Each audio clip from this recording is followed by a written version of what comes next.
오늘 주시는 말씀 12제자를 부르심, 12제자를 부르신 주님의 부르심을 우리가 함께 기억하며 오늘 우리는 어떤 삶을 살아갈지 말씀을 통해 고백하고 결단하는 저와 여러분 되시기를 바랍니다. 성도 여러분, 예수님께서 이 땅에 행하셨던 3대 사역을 기억하십니까? 이제 몇 차례 근래에 말씀을 통해서 예수님이 행하셨던 3대 사역 이제 말씀을 통해 전하였는데, 가르치시고 천국 복음을 전파하시고 그리고 모든 병든 것과 악한 것들을 주님께서 고치시고 치유하시는, 약한 것들을 회복시키시고 돌보시는 주님의 사역을 이렇게 말씀을 드렸습니다. 그런데 이제 이 예수님의 3대 사역을 예수님 혼자서 이 땅에서만 감당하시는 것이 아니라 우리 예수님은 제자들을 세워서 제자들을 통하여서 예수님이 행하셨던 이 일들을 감당하시기를 원하셨습니다. 오늘 읽지는 않았지만 마태복음 9장 마지막 끝부분에 보시면 일꾼이 적으니 추수할 일꾼을 보내달라라고 그렇게 기도하라고 주님이 말씀하셨어요. 예수님 스스로도 이 기도를 가지고 간절히 기도하였습니다. 하나님, 누가 하나님의 일을 담당할 수 있겠습니까? 하나님의 일을 담당할 수 있는 그들을 주님 보내주시고 세워주시옵소서. 주님이 먼저 이렇게 기도하셨고, 그렇게 간절하시게 기도하신 끝에 12제자를 주님께서 세우셨어요. 저는 우리 교회를 위하여서 기도를 할 때에 주님의 귀한 일꾼을 주님 보내주시고 세워주시옵소서, 항상 빠뜨리지 않고 기도하려고 하는 기도의 제목 중에 하나가 일꾼을 보내주소서, 일꾼을 세워주소서 기도하고 있습니다. 왜 그렇게 기도해야 됩니까? 하나님의 일은 우리 각자 몇 사람이 담당해서 할 수 있는 일들이 아니에요. 우리 각자가 주님 주시는 은혜를 사모하고 신실한 제자가 되어서 하나님께서 부르신 그 자리에서 묵묵히 하나님의 일을 감당하도록 우리가 더욱더 사모하고 기도할 때에 그런 능력의 역사가 나타나기 때문에 우리는 더욱더 기도하고 맡겨진 일에 충실해야 됩니다. 그렇게 할 때 하나님께서 하나님의 일을 감당한 일꾼들을 보내주시고 세워주시는 역사가 교회 가운데 펼쳐진다는 것이에요. 이 사실 믿으십니까? 여러분, 일꾼을 보내주소서 세워주소서 두 글자로 하면은 뭡니까? 기도예요. 주님도 말 잘 듣고 일 잘하는 12명을 세우신 것이 아니라 하나님께 뜻을 구하고 기도한 끝에 12제자를 세우셨습니다. 하나님의 일을 담당할 사람들을 하나님께 세워달라는 간구 속에서 이 일들이 이루어졌다라는 것이에요. 그렇기에 먼저는 우리가 하나님의 일을 나 자신이 감당할 수 있는 제자가 되도록, 그리고 함께 이 일을 감당할 수 있는 제자들을, 일꾼들을 보내달라고 함께 기도하시는 저와 여러분 되시기를 바랍니다. 오늘 말씀 예수님의 사역을 감당할 12제자를 부르시는 본문의 내용입니다. 오늘 말씀을 통해 세 가지를 함께 생각해 보고자 합니다. 먼저 첫 번째입니다. 12제자를 택하셨음을 우리가 함께 생각해 봅시다. 마태복음 4장에 보시면 예수님이 갈릴리 바닷가에서 야고보, 요한, 그리고 또 안드레, 우리가 흔히 잘 알고 있는 중요한 인물 누구지요? 마지막에 가장 예수님의 수제자라고 불려지는 베드로. 제가 왜 순서를 거꾸로 이렇게 했냐면은 베드로는 잘 아시니까 쉽게 대답하실 것 같아서 했는데, 여러분 자신감 있게 우리가 말씀 가운데 같이 함께 화답하면서 하나님의 말씀을 받으면 좋겠습니다. 이제 순서대로 한번 얘기해 봅시다. 갈릴리 바닷가에서 부르셨는데 가장 먼저 누구를 부르셨죠? 그 방금 전에 얘기하셨던 인물 누구죠? 베드로. 베드로와 함께 꼭 세트로 함께 묶여서 나오는 인물이 있습니다. 누구죠? 안드레. 그 다음에 야고보와 요한. 야고보와 요한도 보면 항상 세트로 이렇게 묶여서 나오고 있어요.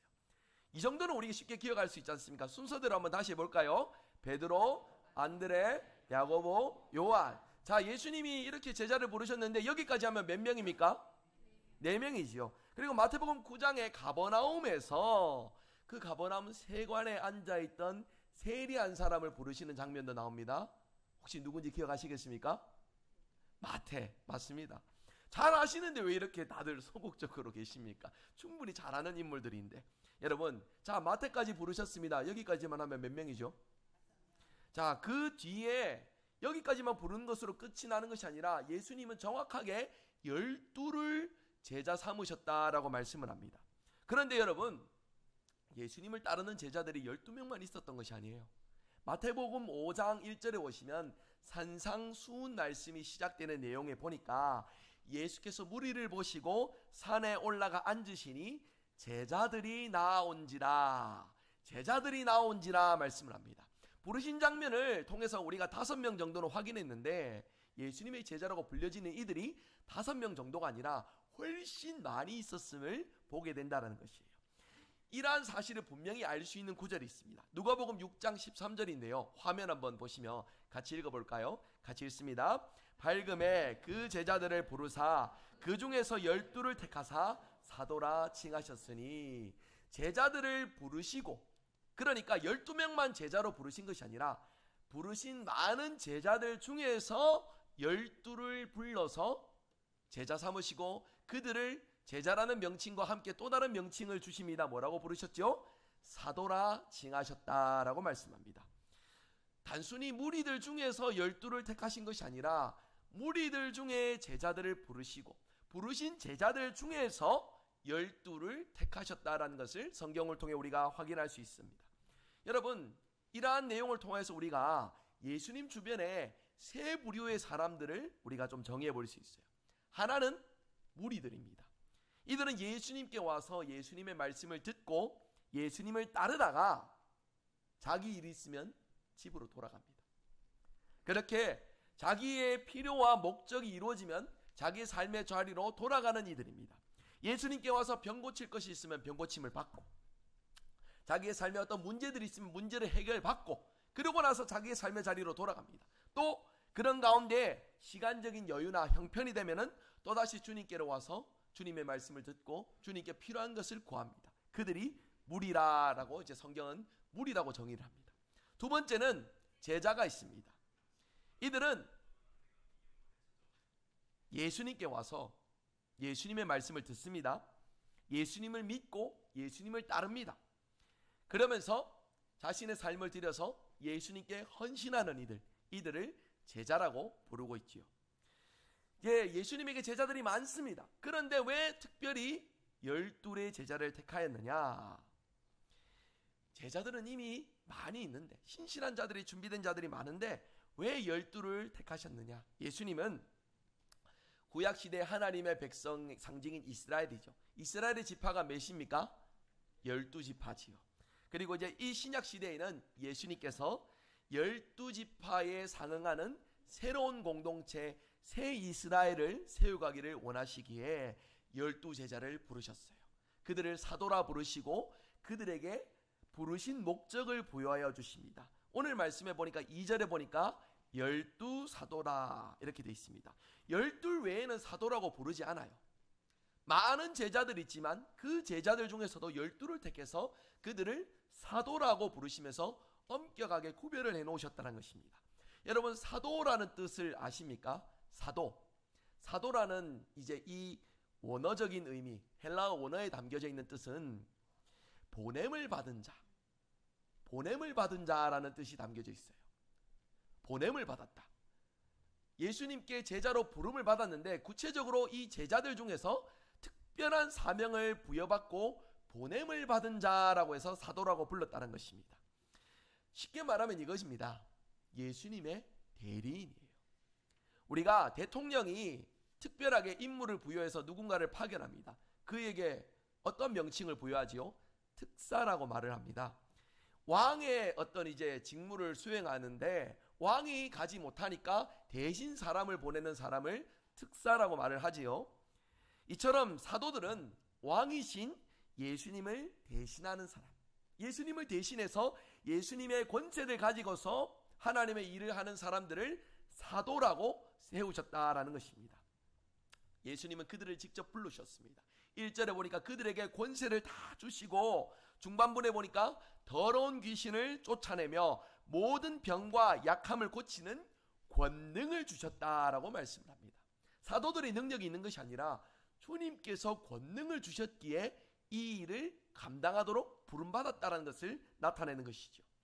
여러분, 예수님의 권세를 그대로 사도들에게 주셨다는 것, 우리가 이제 이 말씀을 통해서 확인할 수 있는 것은 12제자는 예수님의 충직한 제자들, 말 잘 듣고 신실한 제자들 정도가 아니라 예수님의 사명을 대신하는 이들로서 부름받은 이들, 보냄을 받는 이들이라는 것을 우리가 확인할 수 있습니다.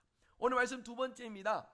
예수님이 12제자를 부르신 목적, 12제자를 부르신 목적이 무엇이었는가 다시 한번 깊이 생각해 봅니다.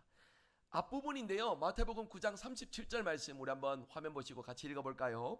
이에 제자들에게 이르시되 추수할 것은 많되 일꾼이 적으니. 추수할 것은 많은데 뭐가 적다고요? 일꾼이 적다라고 말씀합니다.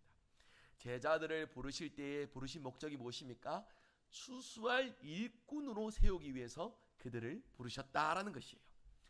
일꾼으로 세우기 위해서 12제자를 제자 삼으시면서 그들을 사도로 세우시기 위해서 3년 동안 같이 함께 먹고 자고 같이 함께 그들과 생활하면서 친히 바로 옆에서 가르치시고 훈련시켜 주시고, 그래서 그들의 삶에 하나님을 위한 삶이 어떤 것인지를 분명히 깨닫도록 주님께서 친히 제자들을 지도하시고 이끌어 주셨다는 것을 우리가 확인할 수 있습니다.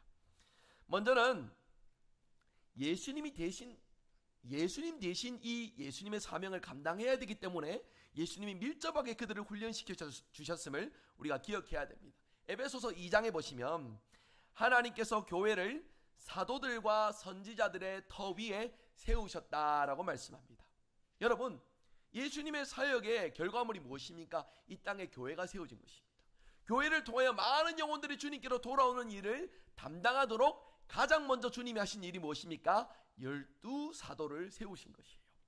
사도들의 신앙 고백과 사도들이 가지고 있는 분명한 신앙의 가치 위에 주님은 교회를 세우시고 복음을 열방 가운데 힘있게 전하신다라고 말씀해 주신 것입니다. 그런데 여러분 생각을 해보십시오. 예수님이 이 땅에 머무시면서 사역을 감당하셨던 기간 몇 년인지 혹시 기억하십니까? 3년입니다. 3년 뒤에 예수님이 이제 승천하셔서 올라가셨어요. 그러면은 이 땅에 남아있는 사람들이 예수님을 기억하면서 예수님 담당하신 사역들을 알아서 잘 준비하고 진행하면서 계속 그렇게 유지해 갔을까요? 그렇지 않습니다. 열왕기하 2장의 힌트가 있는데 금요기도회 때 다뤘던 본문입니다. 능력의 종 엘리야가 하나님의 부름을 받고 하늘 위로 올라갑니다. 엘리야를 따르던 50명이 넘는 선지 생도들이 있었습니다. 그런데 그 중에 그 누구도 엘리야 이후에 하나님의 능력을 우리가 담당하고 이 시대 가운데 나타낼 것이다 장담하고 사모했던 인물들은 아무도 없습니다. 강 건너 불구경하듯이 우리 스승이 올라가는구나, 올라가면은 어쩌지 싶은 마음에 멀찌감치 구경하였다라고 말씀하고 있어요. 그런데 한 사람은 달랐습니다. 엘리사입니다. 엘리야 능력의 종이 올라가면은 하나님 이 시대에 하나님의 능력을 대언할 자가 누구입니까 하면서 끝까지 사모한 마음으로 엘리야 곁을 끝까지 쫓았습니다. 그런 가운데 사모함 중에 하나님께서는 엘리사에게 능력을 주셔서 그를 통하여 하나님의 놀라운 일들을 계속해서 이루어 가심을 보여주셨다는 것이에요. 바로 이겁니다. 주님이 이 땅 가운데 사역을 이제 마무리하시고 승천하시는 그때에도 남아서 계속해서 하나님의 일을 담당하도록 제자들을 세우시고 3년 동안 열정을 주시고 사모한 마음을 주시고 준비된 그들의 삶을 통하여 복음이 힘있게 증거될 수 있도록 예수님은 사도들을 세우셨다라는 것입니다. 제자들에게 마지막 남기신 명령을 기억하십니까? 마태복음 28장 맨 끝부분에 있지요. 너희는 가서 모든 민족으로 제자를 삼으라 말씀하셨어요. 모든 민족으로 제자를 삼으라. 온 세계에 하나님의 교회가 세워지고 많은 영혼들이 주께 돌아오도록 머물러 있으라가 아니라 무엇입니까? 모든 민족에게 가서 제자를 삼으라 말씀하신 예수님이신 것입니다. 그러니까 사도들이 준비된 것은 모든 민족을 하나님 뜻 가운데 부름받을 수 있도록 예수님이 담당하신 그 사역을 예수님 이후에도 계속해서 펼쳐갈 수 있는 일꾼들이 되도록 예수님이 친히 준비해 주셨다라는 것이죠.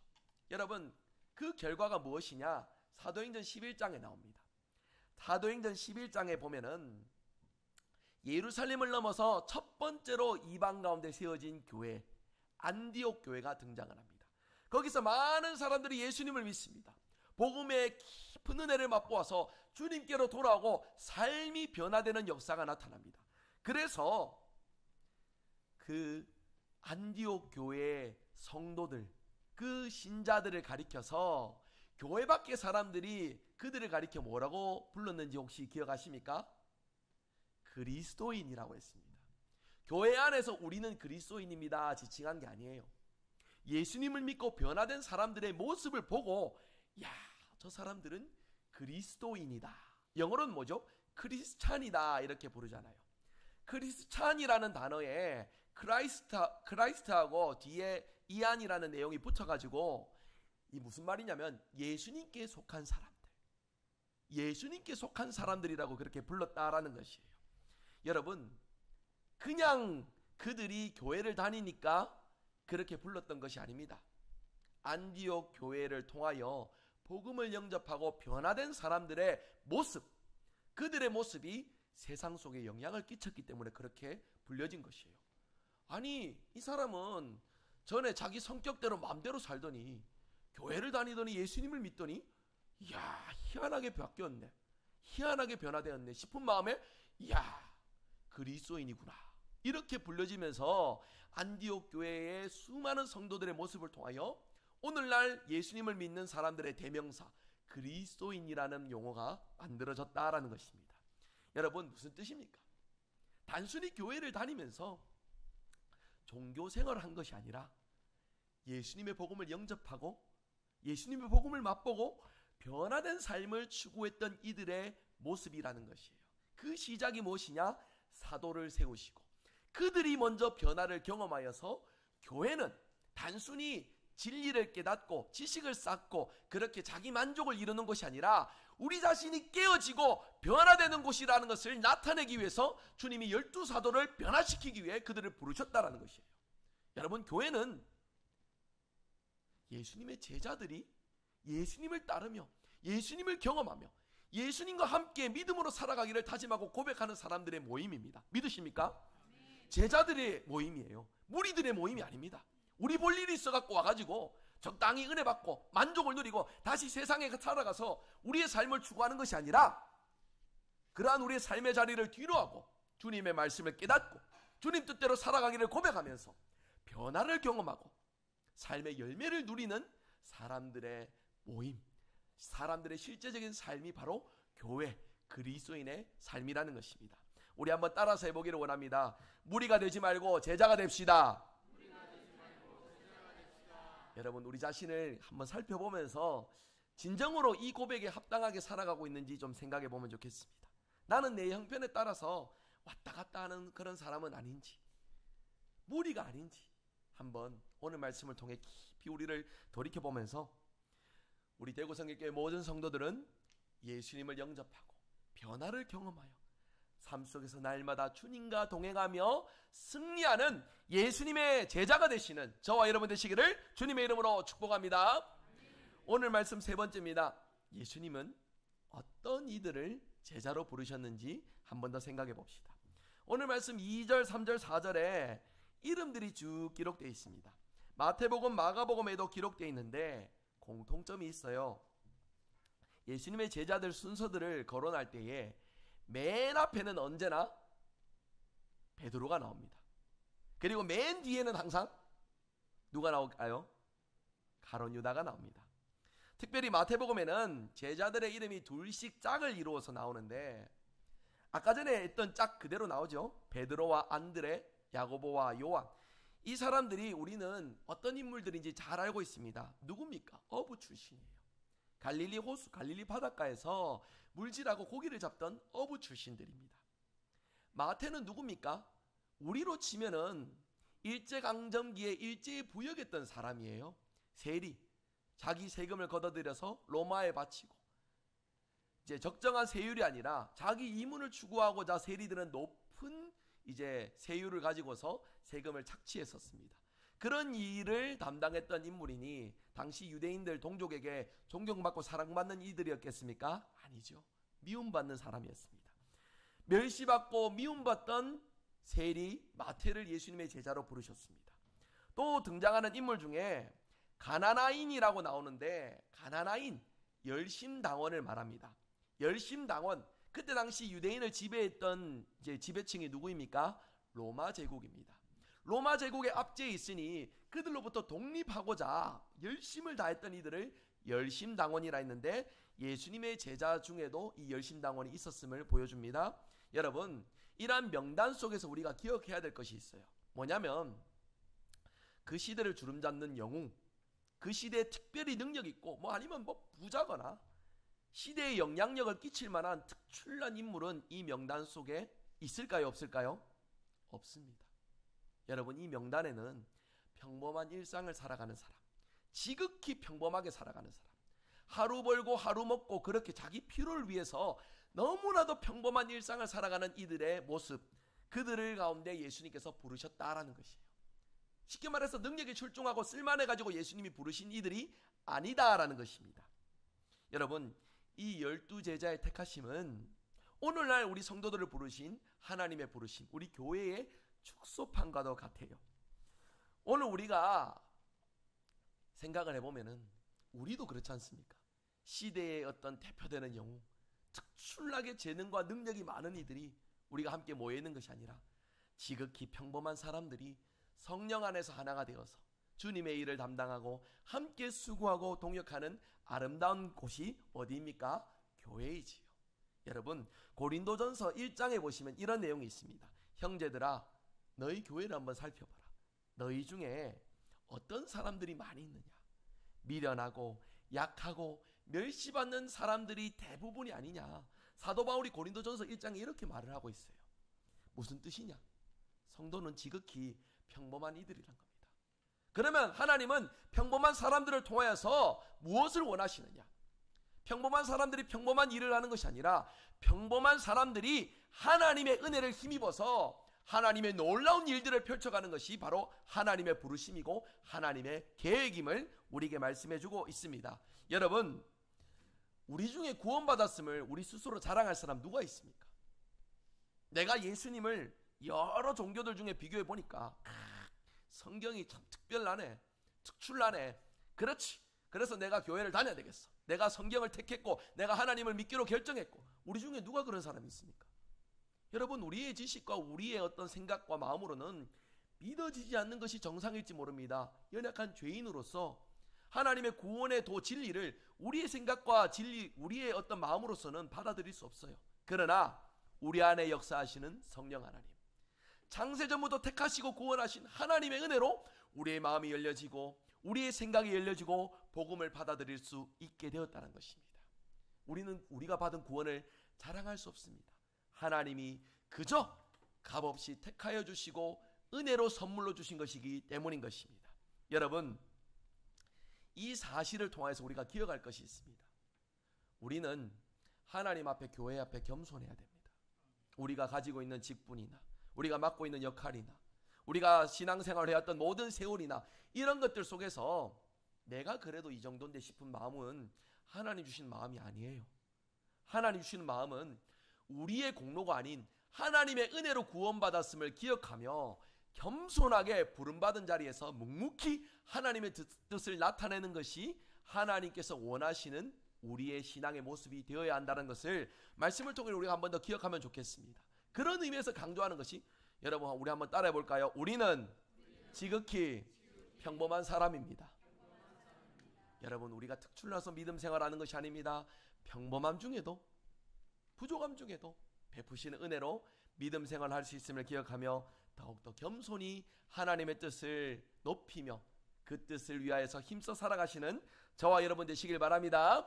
여러분, 이 일에 중요한 건 우리의 재능이 아닙니다. 중요한 것은 한번 따라서 해주시겠습니까? 내가 진정 주님을 따르기를 원하는가? 내가 진정 주님의 제자가 되길 원하는가? 여러분, 이게 중요해요. 내가 능력이 있어서 뭔가 내 일들을 해간다 싶고 교회 안에서도 내 능력으로 뭔가 하는 것들은요, 여러분 하나님 성경을 통해서 뭐라고 말씀하는지 아십니까? 그는 자기 상을 이미 받았느니라 말씀하세요.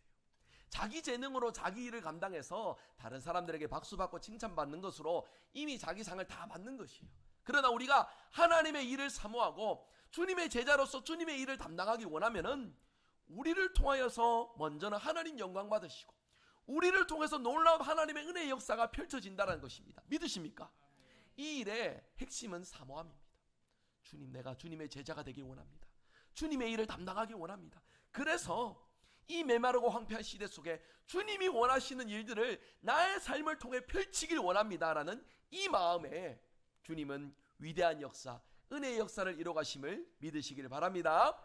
여러분, 제자들 중에 12제자 중에 미래가 예언된 두 사람이 있습니다.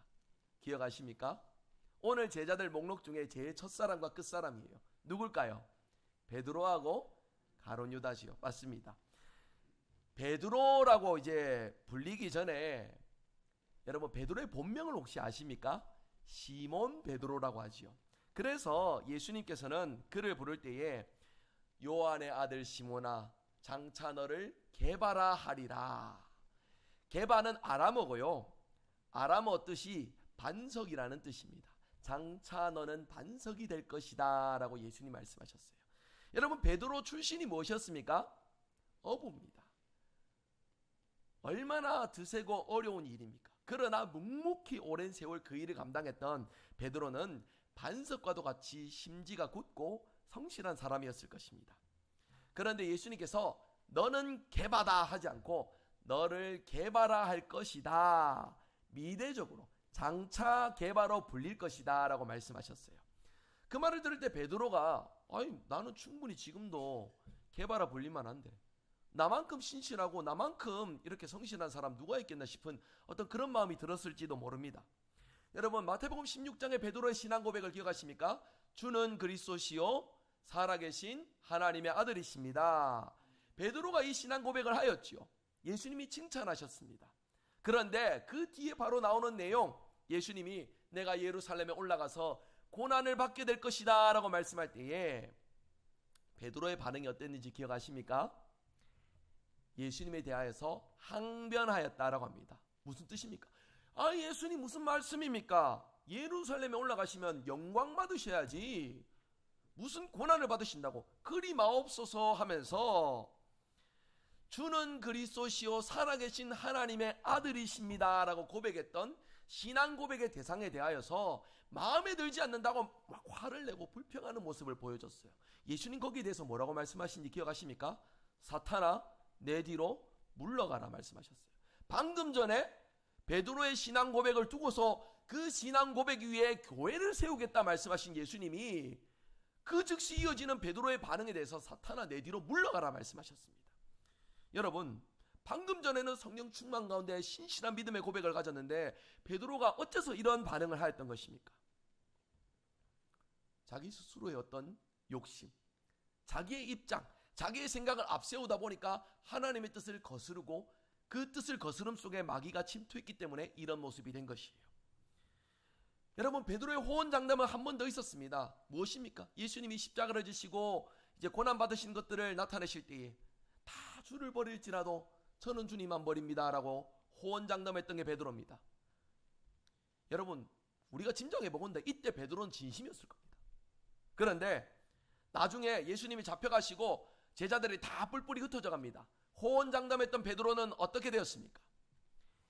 예수님이 장담하셨던, 예수님이 예견하셨던 대로 닭이 3번 울기 전에 네가 나를 부인할 것이다 라는 예수님의 그 말씀이 그대로 이루어졌습니다. 한 여종이 와서 예수님 따르던 사람 아니냐고 말하니까 나는 그를 모른다. 모른다 정도가 아니라 저주하는 모습까지 보여줍니다. 여러분, 베드로 반석이라 불리는데 이런 모습이 진정으로 반석 같은 모습입니까? 반석이라 말할 수 있습니까? 아니죠. 모래 같은 모습입니다. 그러나 부활하신 예수님이 다시금 베드로를 찾으시고 그를 용서해 주시고 다시금 제자로 확인시켜 주셔서 그 결과가 무엇인지 아십니까? 오순절 성령의 강림 이후에 베드로가 이제는 반석 같은 모습으로 장차 게바가 될 것이다 라는 예수님의 말씀을 실현하는 모습을 보여줍니다. 나가서 담대하게 더 이상 숨어있지 않고 담대하게 예수님의 복음을 전하였더니 많은 영혼들이 회심하고 주님께로 돌아옵니다. 한 번의 설교에 3,000명이 회개하고 세례를 받는 역사. 그래서 시작된 교회가 무슨 교회입니까? 예루살렘 교회지요. 반석이 되었다는 것입니다. 여러분, 모래알과 같은 베드로였으나 예수님께서 은혜를 주시니 성령 충만한 가운데 이런 능력의 종이 되었다는 것이에요. 이러한 사실이 우리에게 주는 은혜, 감사, 교훈의 제목이 있습니다. 저와 여러분도 그렇게 쓰임받을 수 있다라는 것이에요. 모래알과 같은 우리의 인생이나 주님께서 은혜를 주시면 우리도 이렇게 베드로처럼 신실한 주의 제자로서 주님의 귀한 일에 동참하고 열매 맺는 복된 종이 될 줄 믿습니다. 우리 한 사람 더 기억합니다. 마지막 제자 누구였죠? 가룟 유다입니다. 가룟 유다에게도 따라다니는 꼬리표가 있는데 오늘 말씀 4절에도 있습니까? 뭐라고 합니까? 곧 예수를 판 자라, 배신자라는 거죠. 잘 아는 대로 가룟 유다는 마지막에 예수님을 배신하고 예수님을 팔았습니다. 그에 대한 죄책감에 스스로 목숨을 거두는 안타까운 모습까지 보여줍니다. 여러분, 제자라고 해서 다 구원받은 것이 아닙니다. 제자들 중에서도 12명을 선별해가지고 세우신 이들 중에서도 구원받지 못한 이가 나타남을 우리가 기억해야 됩니다. 요한복음 6장 66절에 보면 예수님께서 한번 어려운 말씀을, 제자들이 받아들이기 어려운 말씀을 하시니까 제자들이 많이 떠나간지라 말씀합니다. 예수님 말씀하신 설교의 내용이 어려워서 떠나갔을까요? 아닙니다. 따르지 못하겠습니까? 그렇게 살아가지 못하겠으니까 예수님 곁을 떠나갔다는 것이에요. 오늘 말씀에도 보면은 제자들 중에서도 선별했는 가룟 유다가 이렇게 예수님을 등지고 세상으로 떠나가는 모습을 보여줍니까? 이런 사실이 보여주는 결과, 이런 사실이 보여주는 의미 있는 사실이 무엇입니까? 여러분, 예수님을 직접 보고 듣고 배운 예수님의 제자 사도도 이런 지경인데 우리 중에 나는 절대 돌아서지 않겠습니다, 그렇게 우리의 믿음을 호언장담하실 분 누가 있습니까? 아무도 없습니다. 그렇게 사도 바울은 우리에게 이렇게 말씀합니다. 빌립보서 2장 12절 말씀인데요, 화면 보실 때에 빨간색, 노란색 표시된 구절 이 부분만 우리 한번 같이 읽어보겠습니다. 두렵고 떨림으로 너희 구원을 이루라.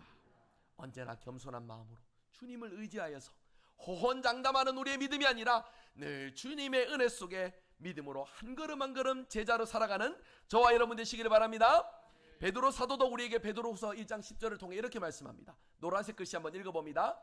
너희 부르심과 택하심을 굳게 하라.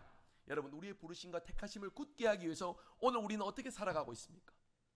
여러분, 기독교는 단순히 예수님 좋아서 찬양 부르고 말씀 듣는 게 좋아서 우리의 삶의 자리에 머물러 있지만 잠시 잠깐 주님 구경하러 오는 그런 종교가 아닙니다.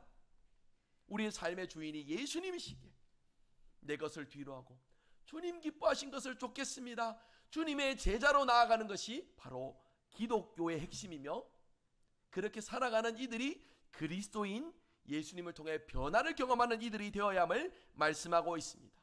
여러분, 이 시대가 얼마나 혼탁하고 어지러운 시대입니까? 이 시대 속에 주님은 진정으로 주님을 위한 신실한 제자 한 사람을 부르고 계십니다. 그 제자가 저와 여러분 되지 말라는 법이 없습니다. 제자의 조건이 무엇입니까? 능력이 많고 돈이 많고 세상 가운데 권세가 있고 이런 것이 아니라는 거예요. 단지 주님을 사모하는 마음에, 주님을 위한 마음에 내가 할 수 있는 대로 내 삶을 주님께 드리길 원합니다. 그 믿음 가지고 주님께 나오는 자를 주님 제자 삼으시고 함께하여 주시고 승리할 수 있도록, 감당할 수 있도록 은혜 베풀어 주신다 약속해 주시잖아요. 저와 여러분 주님의 제자가 될 수 있기를 바랍니다. 우리의 자리를 뒤로 하고 주님을 위하여서 한 걸음 한 걸음 전진하며 나가시는 저와 여러분 되시기를 주님의 이름으로 축복합니다. 말씀했습니다. 오늘 우리는 주님이 사역 초기에 12제자 사도를 택하심을 살펴보았습니다. 3년 동안, 짧은 기간 동안 이 땅에 머무시면서 하나님 나라 영광을 위하여 펼쳐가시는 놀라운 구원 사역을 위해 주님의 신실한 제자들을, 사도들을 세우시길 원하셨습니다. 그래서 그 제자들이 나가서 다른 영혼들을 제자 삼고, 그래서 제자된 이들이 또다시금 예수님의 복음을 통하여 제자 삼고 제자 삼는 역사를 반복하여서 오늘 우리에게까지 복음이 전해진 것입니다. 여러분, 그래서 우리 기독교의 역사는 제자 삼는 역사예요. 무리가 되는 역사가 아닙니다. 제자가 되는 역사입니다. 우리는 오늘 어떤 삶을 살고 있습니까? 무리가 아니라 제자로 살아갈 수 있는 저와 여러분 되시길 바랍니다. 그냥 교회 왔다 갔다 하는 그런 정도가 아니라 정말 우리 자신을 예수님께 드려서 예수님을 배우고 예수님을 닮고 예수님을 위하여서 살아가는 제자가 되시는 저와 여러분 되시기를 주님의 이름으로 축복합니다. 그래서 우리 삶을 통해 많은 영혼들이 주님께로 돌아오고 우리의 모습을 보면서 그리스도인이구나 칭찬하며 그들의 마음이 열려서 복음이 들어가는 은혜의 역사가 우리의 삶의 자리 가운데 가득하길 원합니다. 우리의 가정에서, 직장에서, 사회 속에서, 교회 안에서 우리의 모습을 통하여 우리 모두가 다 예수님의 제자로 거듭나고 세워지는 은혜의 역사가 나타나시기를 주 예수 그리스도의 이름으로 축복합니다.